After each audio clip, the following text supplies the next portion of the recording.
एक किसान था। वह एक बड़े से खेत में खेती किया करता था। उस खेत के बीचों बीच पत्थर का एक हिस्सा जमीन से ऊपर निकला हुआ था, जिससे ठोकर खाकर वह कई बार गिर चुका था और न जाने कितनी ही बार उससे टकराकर खेती के औजार भी टूट चुके थे।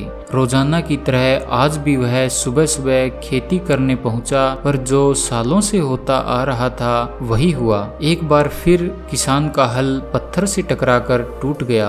किसान बिल्कुल क्रोधित हो उठा और उसने मन ही मन सोचा कि आज जो भी हो जाए वह इस चट्टान को जमीन से निकालकर इस खेत के बाहर फेंक देगा। वह तुरंत भागा और गांव से 8-10 लोगों को बुला लाया और सभी को लेकर वह उस पत्थर के पास पहुंचा। किसान बोला, यह देखो, जमीन से निकले चट्टान के इस हिस्से ने मेरा बहुत नुकसान किया है और आज हम सभी को मिलकर इसे जड़ से निकालना है और खेत के बाहर फेंक देना है। और ऐसा कहते ही वह फावड़े से पत्थर के किनारे वार करने लगा। पर यह क्या, अभी उसने 1-2 बार ही मारा था कि पूरा का पूरा पत्थर जमीन से बाहर निकल आया। साथ खड़े लोग भी अचरज में पड़ गए और उन्हीं में से एक ने हंसते हुए पूछा, क्यों भाई, तुम तो कहते थे कि तुम्हारे खेत में एक बड़ी सी चट्टान दबी हुई है, पर यह तो एक मामूली सा पत्थर निकला। किसान भी आश्चर्य में पड़ गया कि सालों से जिसे वह एक भारी भरकम चट्टान समझ रहा था, दरअसल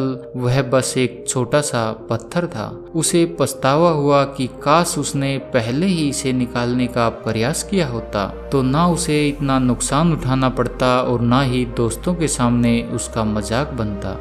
इस किसान की तरह ही हम भी कई बार जिंदगी में आने वाली छोटी छोटी बाधाओं को बहुत बड़ा समझ लेते हैं। उनसे निपटने की बजाय तकलीफ उठाते रहते हैं। जरूरत इस बात की है कि हम बिना समय गंवाए उन मुसीबतों से लड़ें, और जब हम ऐसा करेंगे तो कुछ ही समय में चट्टान सी दिखने वाली समस्या एक छोटे से पत्थर के समान दिखने लगेगी, जिसे हम आसानी से ठोकर मारकर भी आगे बढ़ सकते हैं।